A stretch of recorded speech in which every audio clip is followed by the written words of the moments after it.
Robert Miller was having the worst day of his life. He woke up late because his alarm did not go off. Then his boss called to tell him he was fired from his job at the car shop. Robert had worked there for 8 years. The boss said business was slow and they had to let people go. Robert was angry. He needed that job to pay his bills. He had a house payment due next week. His wife Sarah had left him 2 months ago, saying he was always angry. Now he felt she was right. He got in his old truck and drove to the bank. Maybe they could give him more time to pay his house bill. The bank said no. They needed the money on time, or they would take his house. Robert left the bank feeling even worse. The sun was hot.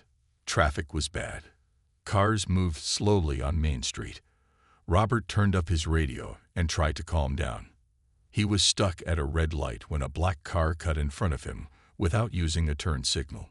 The car was new and shiny. It had expensive wheels.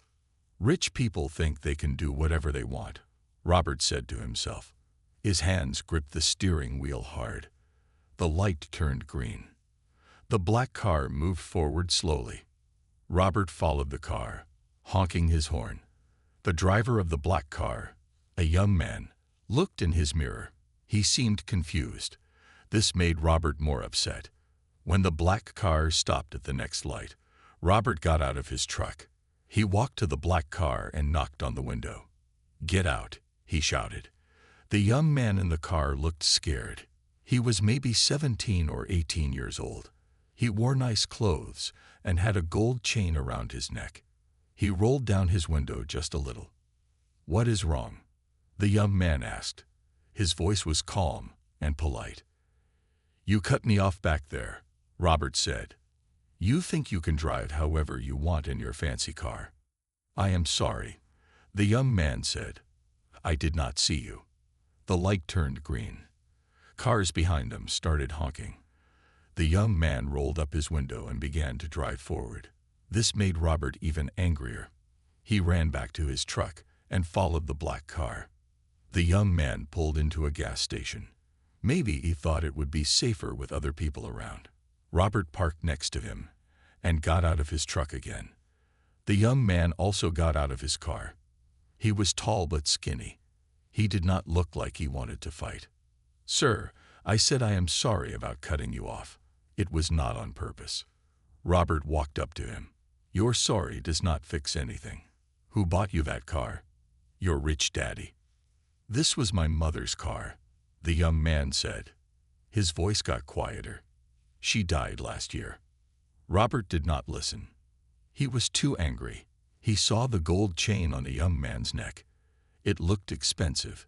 Without thinking, Robert reached out and grabbed it. He pulled hard, and the chain broke. It fell to the ground. The young man touched his neck where the chain had been. His eyes filled with tears. "That was also my mother's," he said. Some people at the gas station saw what happened. A woman was recording with her phone. Another man walked closer, looking worried. The young man took out his phone. His hand was shaking. He called someone. "Dad," he said, "I need your help. I am at the Shell gas station on Park Road." He paused. "Yes, right now. Please." Robert started to feel uneasy. Maybe he had gone too far. He did not know who this kid was calling.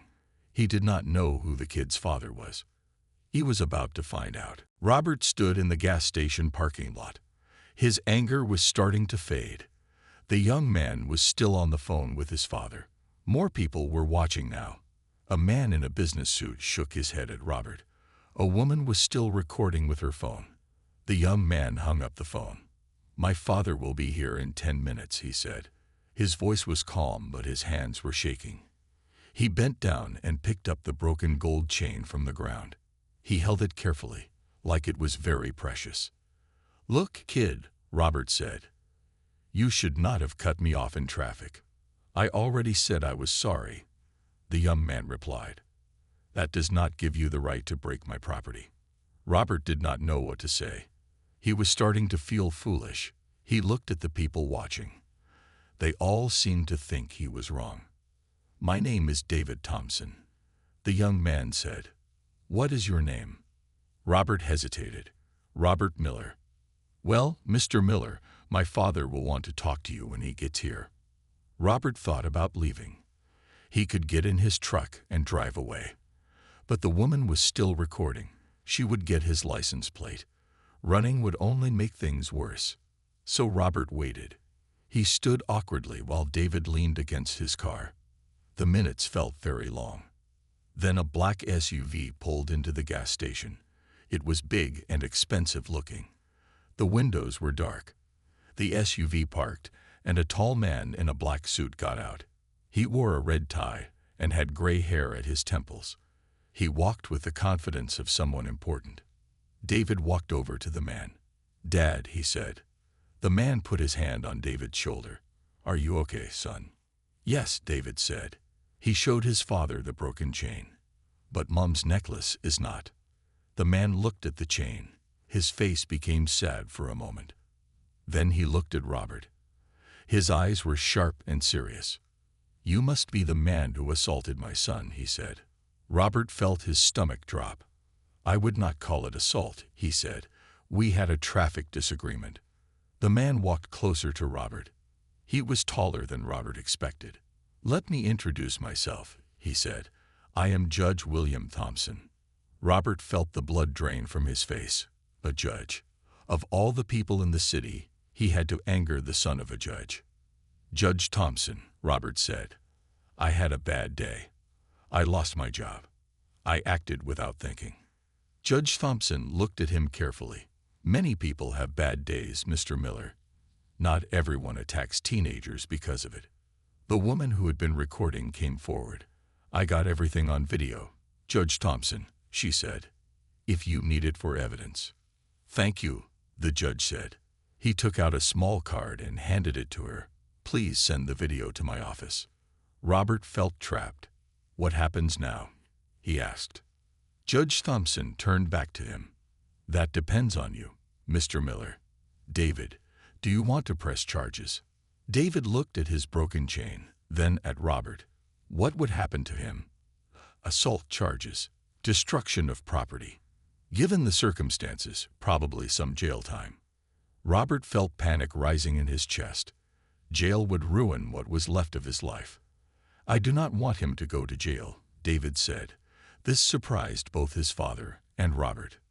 "But son, he attacked you," Judge Thompson said. "I know," David said, "but I think he has already lost a lot today." He looked at Robert. "But I do want my mother's chain fixed. It is very important to me." Judge Thompson looked proud of his son. He turned to Robert. "It seems you have been given a second chance, Mr. Miller. What will you do with it?" Robert did not know what to say. He had expected anger and punishment, not mercy. Robert stood in silence. The judge and his son waited for his answer. The people at the gas station were still watching. "I will fix the chain," Robert finally said. "I promise." Judge Thompson nodded. "Good, but there should be more. Actions have consequences, Mr. Miller." Robert felt nervous. "What do you want me to do?" The judge thought for a moment.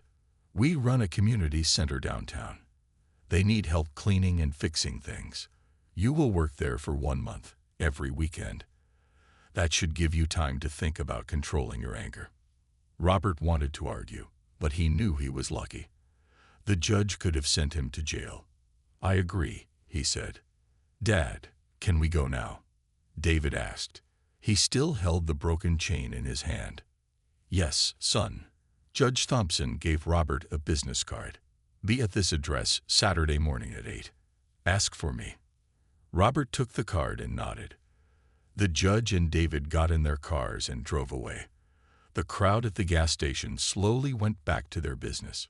Robert got in his truck, but did not start it right away. He sat there thinking about what had just happened. The next day, Robert took the broken gold chain to a jewelry store. The man behind the counter looked at it.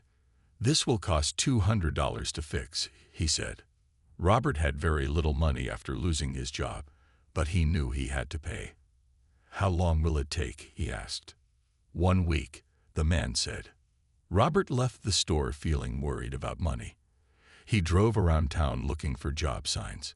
He stopped at a small garage that needed a mechanic. The owner was an older man named Frank. "I worked at City Auto for 8 years," Robert told him. "I know cars well."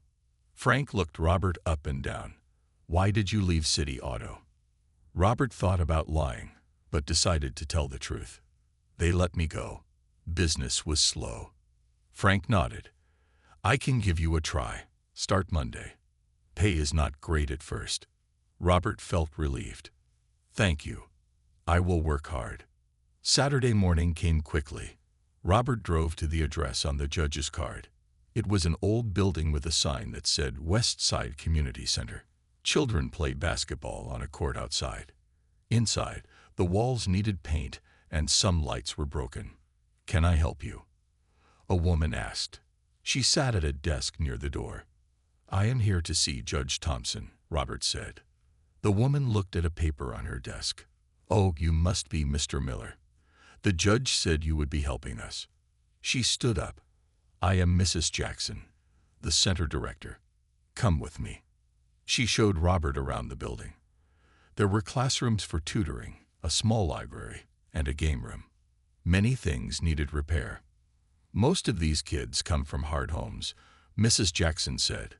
"This is their safe place. We try to keep it nice for them." Judge Thompson arrived as they finished the tour.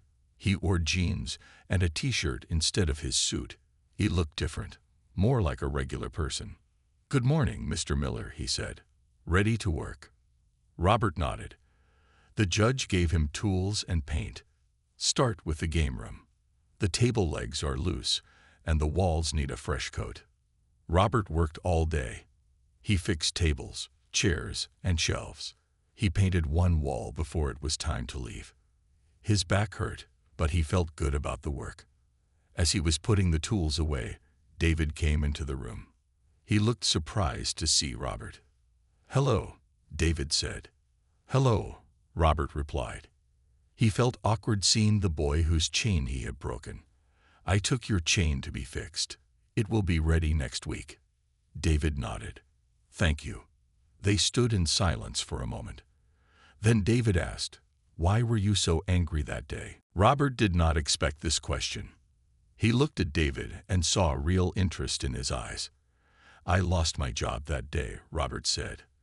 "And I was already having money problems. My wife left me 2 months ago."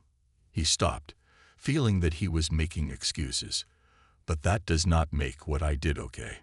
David nodded. "My mom used to say that hurt people hurt people." "Your mom sounds wise," Robert said. "I am sorry about your mother's chain." "It was the last gift she gave me before she got sick," David said. His eyes looked sad. "She had cancer. She fought for a long time, but it was too strong." Robert felt terrible. Not only had he attacked a young man, but he had broken something precious that connected him to his dead mother. "I did not know," he said quietly. "You could not have known," David said. "But maybe next time you will think before you act." Just then, Judge Thompson came into the room. He looked between his son and Robert. "Everything okay here?" he asked. "Yes, Dad," David said. "We were just talking." "Good," the judge said. "David, we need to go. Your aunt is waiting for us for dinner." He turned to Robert. "See you next Saturday, Mr. Miller." After they left, Robert drove home thinking about David and his mother. He thought about his own mother who had died when he was young. He still missed her. He could understand why the chain meant so much to David. Monday came and Robert started his new job at Frank's garage. The work was hard but familiar. By Friday, he had earned enough to pay for the chain repair. When he went to pick it up, the jeweler showed him the fixed chain. "Good as new," the jeweler said. "It is real gold, very nice quality." Robert carefully put the chain in his pocket. He would give it to David tomorrow at the community center. Saturday morning, Robert arrived early. Mrs. Jackson gave him a list of jobs to do. He worked on fixing lights and a broken sink in the bathroom. Judge Thompson arrived around noon. "How is it going, Mr. Miller?" he asked. "Good," Robert said. I think I fixed the sink problem. The judge nodded. I see you are taking this seriously. That is good. Robert reached into his pocket and took out the fixed chain. I have this for David, he said. Is he coming today? He will be here later, the judge said. He volunteers as a tutor on Saturdays. Robert was surprised. He tutors kids. Yes, the judge said. Math and science. He is very good at it. He wants to be a doctor, like his mother was. Robert did not know what to say. He had judged David so wrongly. He had thought he was just a rich kid with a nice car. Later that day, David arrived. He was carrying books and a laptop. When he saw Robert, he came over. Hello again, David said. Hello, Robert replied. He handed David the small box with the chain. Here, it is fixed. David opened the box and looked at the chain. He smiled. Thank you, he said. He put it around his neck right away. Your dad told me you want to be a doctor, Robert said. Yes, David said. Like my mom. She helped a lot of people. A young boy came running up to them. Mr. David, can you help me with my math homework? He asked. Sure, Jamal, David said. He smiled at Robert. Duty calls. Robert watched as David sat down with the boy at a table. He was patient and kind as he explained the math problems. Robert could see that the kids at the center respected David. Judge Thompson came to stand beside Robert. My son has a good heart, he said, just like his mother. Yes, he does, Robert agreed. You must be proud of him. The judge nodded. Every day. He looked at Robert. How are things going for you? With the new job? Robert was surprised by the question. It is okay. Not as good as my old job, but I am grateful to have it. Good, the judge said. Everyone deserves a second chance if they are willing to make things right. The next few weekends, Robert continued working at the community center. He fixed more things and painted more walls. The place was starting to look better. Mrs. Jackson was always thankful for his help. You have good skills, Mr. Miller, she told him one day. These kids notice when adults care enough to make their space nice. Robert had not thought about it that way. He had been doing the work because he had to, not because he cared about the kids. But as time went on, he started to notice the children more. There was Jamal, who loved math but had trouble reading. There was Maria, who was always drawing pictures. There was Kevin, who was quiet and stayed away from other kids. They all had their own stories. David came every Saturday to tutor. He was good with the kids. They looked up to him. Sometimes Robert would watch him work and feel bad about how he had treated him that first day. One Saturday, Robert was fixing a window that would not open. He heard shouting outside. He looked out and saw two boys fighting on the basketball court. One was much bigger than the other. The smaller one was Kevin, the quiet boy. Robert ran outside. Other kids were standing around watching. No one was stopping the fight. The bigger boy pushed Kevin to the ground. He was about to hit him again when Robert got there. Stop this right now, Robert said in a firm voice. He stepped between the boys. The bigger boy looked angry. This is not your business, old man.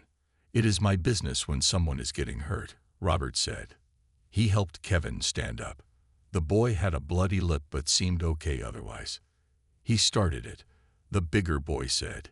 He said I was cheating. You were cheating, Marcus, one of the other kids said. Marcus looked ready to fight again. Robert put his hand on the boy's shoulder. Let us talk about this, he said. Fighting will not solve anything. Marcus pulled away. Whatever. I do not need this place anyway. He walked away, kicking a trash can as he left. Robert took Kevin inside to clean up his face. Are you okay? He asked. Kevin nodded but did not speak. His eyes were full of tears he was trying not to let fall. It is okay to cry when you are hurt, Robert said. Kevin shook his head. My dad says crying is for babies. Robert thought about this. I think your dad is wrong. Even grown men cry sometimes. Kevin looked surprised. Do you ever cry? Robert thought about the night his wife left him, how he had sat alone in their house and cried for hours. Yes, he said. I do. After helping Kevin, Robert went to find Mrs. Jackson. He told her about the fight and about Marcus. That boy has a hard life, Mrs. Jackson said with a sigh. His father is in prison. His mother works 2 jobs. He is angry at the world. Robert understood that feeling all too well. Someone should talk to him, he said. Are you offering? Mrs. Jackson asked with a smile. Robert was surprised. Me? I am not good with kids. You did well with Kevin just now, she said. And you might understand Marcus better than you think. Later that day, Judge Thompson arrived with pizza for all the kids. It was a Saturday tradition, Robert learned. As the children ate, Robert told the judge about the fight. Marcus has been in trouble before, the judge said. He has a lot of anger. Mrs. Jackson thinks I should talk to him, Robert said. The judge looked at Robert with interest. And what do you think about that? Robert shrugged. I do not know what I would say to him. I am not exactly a good example of controlling anger. But you are learning, the judge said. Sometimes the best teachers are the ones who have made mistakes and learned from them. Robert had never thought of it that way. Could he actually help a kid like Marcus? A month ago, he would have laughed at the idea. But now he was not so sure. I could try, he finally said. If you think it might help. Judge Thompson nodded. I do. Sometimes all it takes is one adult who cares enough to try. Robert noticed David watching them from across the room. He was helping a little girl with her homework. When their eyes met, David smiled and gave a small nod, as if he approved of what he was hearing. The next day was Sunday. Robert did not have to go to the community center, but he found himself driving there anyway. He wanted to look for Marcus. He had been thinking about what to say to the angry boy all night. When he arrived, the center was quiet.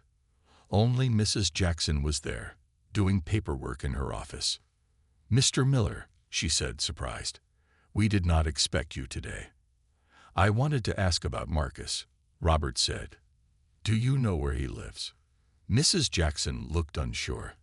I cannot give you his address without his mother's permission. Robert understood. Of course. I just want to help. Mrs. Jackson thought for a moment. His mother works at the diner on 5th Street, the Blue Plate. She might be there now. Robert thanked her and drove to the diner. It was small and busy with the Sunday lunch crowd. He looked around and saw a tired-looking woman serving food. Her name tag said Letitia. He waited until she was not busy and then approached her. Excuse me, are you Marcus's mother? She looked at him with suspicious eyes. Who are you? My name is Robert Miller. I work at the community center on weekends. I met Marcus yesterday. Her face fell. What did he do now? He got in a fight, Robert said. But that is not why I am here. I would like to talk to him. Letitia looked confused. Why? Robert was not sure how to explain. I think I might be able to help him. Are you a counselor or something? No, Robert admitted. Just someone who knows what it is like to be angry at the world. Letitia studied his face for a long moment. Then she wrote something on her order pad. This is our address. Marcus should be home. I will call and tell him to expect you. Robert took the paper. Thank you. The address was in a rundown apartment building. Paint peeled from the walls, and the elevator had an out-of-order sign.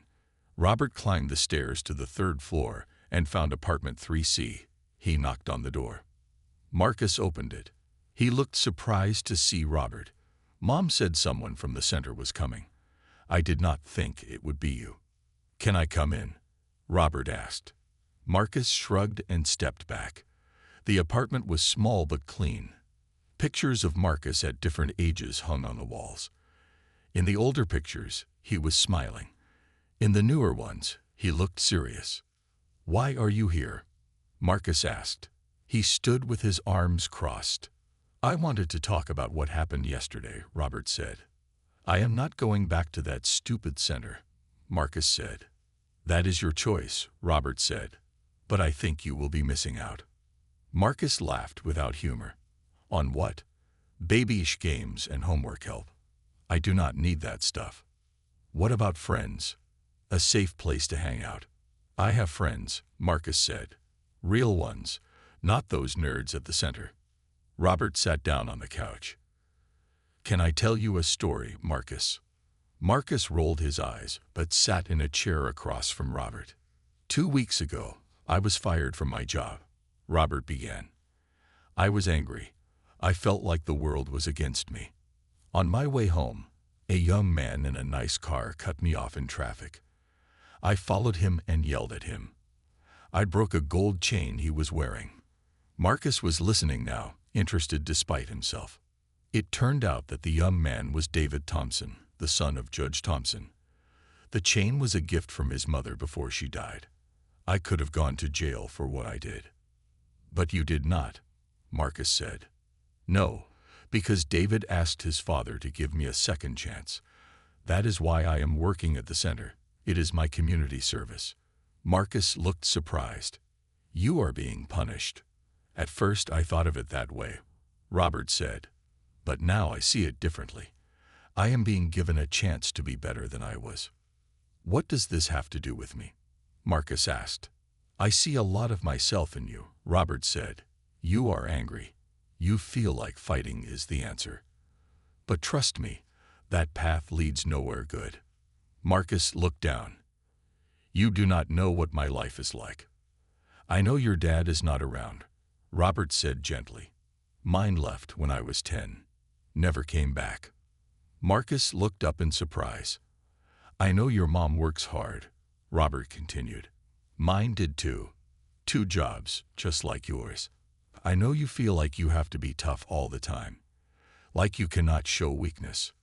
A tear slid down Marcus's cheek. He wiped it away quickly. So what am I supposed to do? Let people push me around? No, Robert said. But there are better ways to be strong than with your fists. David Thompson is one of the strongest people I know, and I have never seen him throw a punch. Marcus thought about what Robert said. So what? I should just be like David. All perfect and stuff. No, Robert said. You should be yourself. But maybe a version of yourself that is not so angry all the time. They talked for another hour. Robert learned that Marcus was smart but struggling in school. He had trouble reading, like Jamal at the center. He was good at basketball and wanted to be on the school team, but his grades were too low. David could help you with your studies, Robert suggested. He tutors kids at the center. Marcus made a face. I do not want charity from some rich kid. It is not charity, Robert said. David volunteers because he wants to help. And he is not as rich as you think. He lives with his dad in a normal house. That car was his mother's before she died. By the time Robert left, Marcus had agreed to come back to the center. Not for tutoring, he said, but just to play basketball. Robert counted it as a win. The next Saturday, Robert was fixing a leaking pipe in the center kitchen when Marcus showed up. He stood awkwardly in the doorway. The basketball court is around back, Robert told him. I know, Marcus said. I just wanted to say sorry for calling you an old man last week. Robert smiled. It is okay. I am kind of an old man. Marcus smiled back, just a little. Then he went to play basketball. Later, Robert saw Marcus sitting alone on a bench. He went to join him. Not playing anymore? He asked. Marcus shook his head. Those guys are not very good, he said. Then he pointed across the room where David was tutoring. Is he really that smart? David? Yes, he is very smart, Robert said. Marcus was quiet for a moment. My reading test is on Monday. If I fail it again, I cannot try out for basketball. Robert understood what Marcus was not saying. Do you want me to ask if David will help you? Marcus nodded, looking embarrassed. Robert went over to David. Can I talk to you for a minute? He asked. David excused himself from the student he was helping. What is it, Mr. Miller? That boy over there is Marcus, Robert said. He got in a fight here last week, but he is trying to do better. He has a reading test on Monday. It is important to him. David looked over at Marcus. And he wants my help. He does, but he is too proud to ask, Robert said. David smiled. I understand pride. He went over to Marcus and sat down beside him. Robert could not hear what they said, but after a few minutes, they moved to a quiet corner with some books. Judge Thompson came in while David was working with Marcus. Is that the boy who was fighting? He asked Robert. Yes, Robert said. I went to talk to him at his home. He has had a hard life. The judge nodded. Many of these kids have, but not all of them get into fights. I know, Robert said, but I think Marcus just needs someone to believe in him. The judge looked at Robert with new respect. You have changed since that first day at the gas station, Mr. Miller. Robert had not thought about it, but the judge was right. He was different now, less angry, more patient. Working here has been good for me, he admitted. Your community service ends next week, the judge reminded him. What will you do then? Robert had not considered this. He had been so focused on working at the center that he had forgotten it was supposed to be temporary. I do not know, he said honestly. Well, think about it, the judge said. Mrs. Jackson always needs good volunteers. Across the room, Marcus laughed at something David said. It was the first time Robert had heard the boy laugh. It changed his whole face, made him look like the child in those older pictures on his apartment wall. I will think about it, Robert promised. That night, Robert sat in his quiet house thinking about the past few weeks. He thought about David, who had every reason to hate him, but had shown him kindness instead. He thought about Marcus, angry at the world like Robert had been. He thought about Judge Thompson, who could have punished him, but chose to give him a chance to be better. For the first time in months, Robert felt like his life had a purpose. He fell asleep with a plan forming in his mind. The next Saturday was Robert's last day of community service. He arrived early, as usual. Mrs. Jackson met him with a smile. So this is your final day with us, she said. We will miss your help around here. Actually, Robert said, I wanted to talk to you about that. They went to her office and Robert explained his plan. He wanted to volunteer at the center regularly, not just fixing things, but maybe starting a program for the kids. What kind of program? Mrs. Jackson asked. A car repair class, Robert said. I could teach older kids basic car maintenance, how to change oil, fix a flat tire, that kind of thing. Skills they could use to get jobs. Mrs. Jackson looked excited. That is a wonderful idea, Mr. Miller. Many of our teenagers need job skills, and we have that old garage out back that we do not use. They spent the morning looking at the garage. It was dirty and full of junk, but Robert could see its potential. It had a high ceiling, wide doors, and enough space for several cars. It needs work, Robert admitted, but I could fix it up. I will talk to our board about funding, Mrs. Jackson said. This could be very good for our kids. Later that day, Marcus arrived. He went straight to David, who was already set up with books. They had been working together all week, preparing for Marcus's reading test. Robert watched them with a smile. 2 weeks ago, he would never have imagined this scene. David, the boy whose chain he had broken in anger, was now helping Marcus, the boy who reminded Robert so much of himself. Judge Thompson came to stand beside Robert. It is something, is not it? He said, also watching the boys. Yes, Robert agreed. David is a good kid. So is Marcus. Under all that anger, the judge said. Sometimes people just need a chance to show it. Robert nodded. He knew that better than anyone now. Mrs. Jackson tells me you want to start a car repair program, the judge said. If it is okay with everyone, Robert said. I know a lot about cars. I could teach the kids. I think it is an excellent idea, the judge said. In fact, I may know some people who could help with funding. By the end of the day, plans for the program were moving forward. The judge had made some calls. The local car dealer had offered to donate tools. Mrs. Jackson had approval from her board to clean out the garage. As Robert was leaving, David stopped him. "My dad says you are starting a car program." "That is the plan," Robert said. "Cool," David said. "I want to learn how to take care of my mom's car. She always did it herself." Robert felt honored that David would want to learn from him. "You will be my first student," he promised. Marcus came over to join them. "What about me?" he asked. "I want to learn about cars too." "Of course," Robert said. "Both of you can help me clean out the garage next weekend." David and Marcus looked at each other. "Deal," they said together. As Robert drove home, he felt a sense of peace he had not known in a long time. He had started this journey angry and alone. Now he had purpose. He had people who counted on him. He even had something like friends. His house did not seem so empty that night. He sat at his kitchen table and made lists of tools they would need, lessons he could teach, and improvements for the garage. He even called Frank, his new boss, to ask if the garage could donate some old parts for the kids to practice on. "It is a good thing you are doing," Frank told him. "I had a teacher who did something similar when I was young. That is how I got started in this business." For the first time in months, Robert felt excited about the future.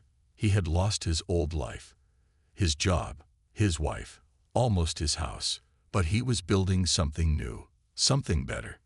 When he went to bed that night, Robert realized something important.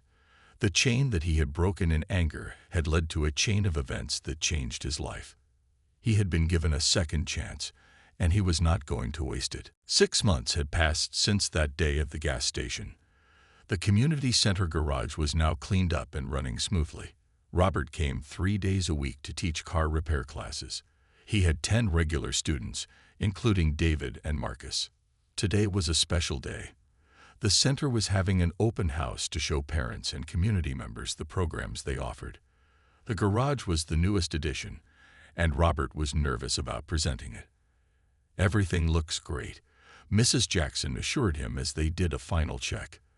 The garage was clean and organized. Tools hung on pegboards on the walls. 2 cars were parked inside for the students to demonstrate their skills. "I hope people like it," Robert said. "They will," Mrs. Jackson said with confidence. The open house began at noon. Many parents and community members came through the garage. Robert explained the program with pride. His students showed off what they had learned. Marcus was showing a group how to check oil when his mother arrived. She looked tired from work but smiled when she saw her son confidently teaching adults. "I never thought he would find something he loves this much," she told Robert. "He talks about cars all the time now. His grades are better too. David has been helping him with reading." "Marcus is very smart," Robert said. "He just needed to believe in himself." Judge Thompson arrived with a group of people in business suits. He introduced them to Robert. "These are some potential donors for the center," he explained. They wanted to see the garage program. Robert showed them around, explaining how the program taught job skills as well as car repair. The visitors seemed impressed. "This is exactly the kind of program our foundation likes to support," one woman said. "Practical skills that can lead to jobs." After they left, the judge stayed behind. "You did well," he told Robert. "They are talking about funding similar programs at other centers." Robert felt proud. What had started as a way to make amends had grown into something that could help many kids. David was working on his mother's car, the black BMW that had started everything. He had learned how to do all the maintenance himself now. "How does it feel?" Robert asked him. "Taking care of your mom's car." "Good," David said. "Like I am continuing something she started." He touched the gold chain that always hung around his neck. Robert noticed that Marcus was watching them. He waved the boy over. "Marcus, did you show David that trick for checking tire pressure that Frank taught you?" Marcus grinned. "Not yet. Let me show you, David." Robert stepped back and watched the 2 boys work together. They had become friends, despite their different backgrounds. Both had lost something important. David his mother, Marcus his father. But both were finding new strengths. As the open house was ending, Judge Thompson found Robert again. "I wanted to give you this," he said, handing Robert an envelope. Inside was a certificate. It read, "Certificate of Completion of Community Service." "I know you finished your required hours months ago," the judge said, "but I thought you should have the official record." Robert looked at the paper. It represented the end of his punishment, but the beginning of something much more valuable. "Thank you," he said, "for everything." The judge nodded. Sometimes justice works the way it should. After everyone had left, Robert stayed to clean up the garage. David came back in. "Need help?" he asked. "Sure," Robert said. They worked together quietly for a while. "My dad told me something interesting today," David said as they finished. "He said that before my mom died, she made him promise to look for the good in people, even when they make mistakes." Robert stopped what he was doing. "Your dad has certainly done that." He said that is why he suggested the community service instead of pressing charges against you. David continued. He saw someone who was hurting, not just someone who did something wrong. Robert had to turn away to hide the emotion on his face. "Your father is a wise man," he said, "like his son." As they left the garage, the setting sun made the community center look golden. Children were still playing on the basketball court. Mrs. Jackson was talking with parents. Marcus was shooting hoops with some younger kids, teaching them tricks. "Look at that," David said. 6 months ago, Marcus was fighting those same kids. Robert nodded. "People can change." "Yes, they can," David agreed. He touched the gold chain around his neck. "See you Tuesday for the next class." "I will be here," Robert promised. As he drove home, Robert thought about how a single moment of anger had changed his life. He had torn a chain in rage, but in doing so, had become part of a different kind of chain. A chain of people helping people, of second chances and new beginnings. His house no longer felt empty when he arrived. It was full of plans for the future, of purpose and hope. Robert Miller had torn a black teen's chain in rage, unaware he had disrespected the judge's only child. But that mistake had led him to a new life, a better one than he had before. The next day was Monday. Marcus called Robert early in the morning. "I passed my reading test," he said, his voice excited. "I can try out for basketball now." "That is great, Marcus," Robert said. "David's tutoring really helped." "Yeah," Marcus agreed. "But you helped too. You believed in me when no one else did." After they hung up, Robert sat drinking his coffee, feeling content. His phone rang again. It was Frank from the garage. "Robert, I have some news," Frank said. "I am getting old, thinking about retiring soon. I need someone to take over the business someday. Someone who knows cars and cares about people. Interested?" Robert was speechless for a moment. Then he smiled. "Yes," he said. "Very interested." As he got ready for work, Robert caught his reflection in the mirror. He looked different than he had 6 months ago. Less tired. Less angry. His eyes had hope in them now. That single moment of rage at the gas station could have ruined his life. Instead, it had been the beginning of something new. Because a wise judge had seen beyond his anger. Because a young man had shown forgiveness. Because Robert himself had finally chosen to change. He touched his chest, right where David's gold chain would have been. A reminder of how easily things can break, and how, with care and effort, they can be mended again, sometimes even stronger than before.